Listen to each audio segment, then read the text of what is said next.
एक 16 साल की बेटी साक्षी, उसको मोहम्मद साहिल ने चाकुओं से गोद के हत्या कर दिया। 30-35 बार चाकू मारने के बाद भी पेट नहीं भरा तो पत्थल से कुचल के, पहले पत्थलबाजी करते थे, अब तो पत्थल से कुचल रहे हैं, सर को कुचल रहे हैं। और इस हत्या के बाद जैसे हमेशा होता आया, ट्विटर पे ट्रेंडिंग हो गई जस्टिस फॉर साक्षी। बहुत सारे लोगों ने फेसबुक पे फोटो शेयर कर दिया, साक्षी को न्याय दो। कैंडल मार्च हो गया, साक्षी के हत्यारों को फांसी दो। नेताओं के भी बयान आ गए, बहुत सारे अपने आप को जो हिंदू हितैषी कहते हैं वो भी अपने बयान दे रहे हैं। और हमेशा ऐसा होता है, पिछले 75 साल में ही हो रहा है। हत्या होती है, कैंडल मार्च होता है, बयान आता है, निंदा होती है, तू मैं होगा, आरोप प्रत्यारोप होगा, नूरा कुश्ती होगी, लेकिन जो काम करना चाहिए वो काम नहीं होता। मैं ये पूछ रहा हूं, चीन में किसी साक्षी की हत्या क्यों नहीं होती? सिंगापुर में कोई साहिल मोहम्मद आके किसी साक्षी को क्यों नहीं मार देता? कोरिया में किसी मोहम्मद साहिल की इतनी हिम्मत क्यों नहीं पड़ती कि वहां की किसी साक्षी को मार दे? ये भारत में ही मोहम्मद साहिल साक्षी को क्यों मारता है? जानते हैं क्यों? क्योंकि हमारा कानून घटिया है, हमारी शिक्षा व्यवस्था घटिया है। जब तक यह अल्पसंख्यक बहुसंख्यक का खेल खत्म नहीं होगा, तब तक मोहम्मद साहिल साक्षी को मारता रहेगा। जब तक इस देश में ये मदरसा मिशनरी स्कूल बंद नहीं होंगे और समान शिक्षा लागू नहीं होगी, तब तक मोहम्मद साहिल साक्षी को मारता रहेगा।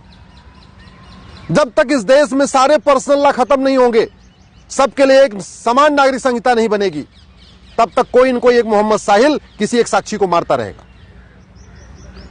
जब तक इस देश में कठोर कानून नहीं होगा, 1 घंटे के अंदर FIR हो, 1 महीने के अंदर जांच पूरी हो और 1 साल के अंदर फांसी पे लटका दिया जाए दरिंदों को, जब तक ये कानून नहीं बनेगा, पुलिस चार्टर जुडिशियल चार्टर नहीं लागू होगा, तब तक रोज एक मोहम्मद साहिल किसी एक साक्षी को मारता रहेगा। इसलिए मैं बार बार कहता हूं, तू मैं करने, निंदा करने, आरोप प्रत्यारोप करने, कैंडल मार्च करने, ट्विटर ट्रेंडिंग करने, फेसबुक पे लिखने, फांसी की मांग करने से फांसी नहीं होगी। फांसी देने के लिए तो कानून बनाना पड़ेगा, नार्को पॉलीग्राफ ब्रेन मैपिंग कानून बनाना पड़ेगा। अब उससे पुलिस पूछताछ कर रही, चलती रहेगी पूछताछ, गवाहों के बयान होते रहेंगे, इधर जिरा होगी, उधर जिरा होगी, यही चलेगा, फांसी नहीं होगी। आज तक फांसी हुई किसको? कमलेश तिवारी के हत्यारों को फांसी हो गई क्या? बादल के हत्यारों को फांसी हो गई क्या? डॉक्टर नारंग के हत्यारों को फांसी हो गई? हिना तलरेजा के हत्यारों को फांसी हो गई? अंकित सक्सेना के हत्यारों को फांसी हो गई? कितने हत्यारों को फांसी हुई? इसके बावजूद फांसी मांग करते रहते। अरे भैया, फांसी की मांग करने से फांसी होनी होती तो अब तक 1000-2000 को फांसी हो गई होती, किसी को नहीं हुई। और कोई ऐसा दिन नहीं गुजरता जब भारत में कहीं न कहीं एक जगह किसी न किसी साक्षी को या तो लफ्ज़हात में नहीं फंसा लिया जाता, और नहीं अगर फंसती है तो मार नहीं दिया जाता। देखते देखते अफगानिस्तान में खत्म हो गए, पाकिस्तान में खत्म हो गए, बांग्लादेश में खत्म हो गए, हिंदुस्तान के 9 राज्यों में खत्म हो गए, भारत के 200 जिलों से पलायन हो रहा है। इसके बावजूद भी अभी जो काम होना चाहिए उसकी मांग करते ही नहीं। टीवी में डिबेट होती है, लेकिन जिहाद का समाधान क्या, उस पर चर्चा नहीं होती। पुलिस रिफॉर्म, जुडिशियल रिफॉर्म करना पड़ेगा जिहाद को रोकना है तो। ये जो विशेष कानून, विशेष दर्जा, विशेष योजना, विशेष जो स्पेशल स्टेटस है, इसको खत्म करना पड़ेगा।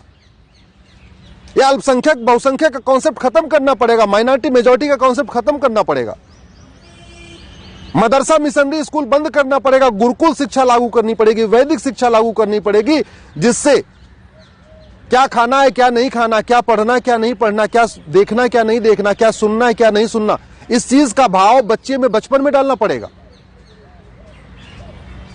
ये पर्सनल लॉ खत्म करके समान नागरिक संहिता लागू करना पड़ेगा, तब जाके सबके बीच में प्रेम बढ़ेगा, तब जाके साक्षी बचेगी। ऐसे नहीं बचेगी बतौलेबाजी करने से, भाषणबाजी करने से।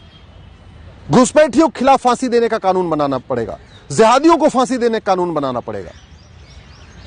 और न्यायिक व्यवस्था ठीक हो, न्यायिक व्यवस्था 1 साल के अंदर सजा होना शुरू हो जाए, इसके लिए जुडिशियल चार्टर लागू करना पड़ेगा। मेरा आप लोगों से हाथ जोड़ के निवेदन है, इस वीडियो को घर घर पहुंचाइए, अधिक से अधिक शेयर करिए। बहुत हो गया तू मैं, बहुत हो गया नूरा कुश्ती, बहुत हो गया आरोप प्रत्यारोप। इससे कुछ नहीं होने वाला। न जिहाद रुकेगा, न मजहबी उन्माद रुकेगा, न साक्षी बचेगी। देश को बचाना है, सनातन संस्कृति को बचाना है तो कानून बनाना पड़ेगा। Police reform, judicial reform, election reform करना पड़ेगा, एजुकेशन रिफॉर्म करना पड़ेगा। इसलिए मेरा आपसे निवेदन है, इस वीडियो को अधिक से अधिक लोगों तक पहुंचाइए।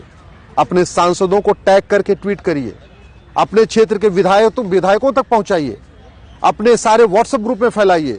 लोगों को पता चलना चाहिए कि समाधान कानून बदलना ही है।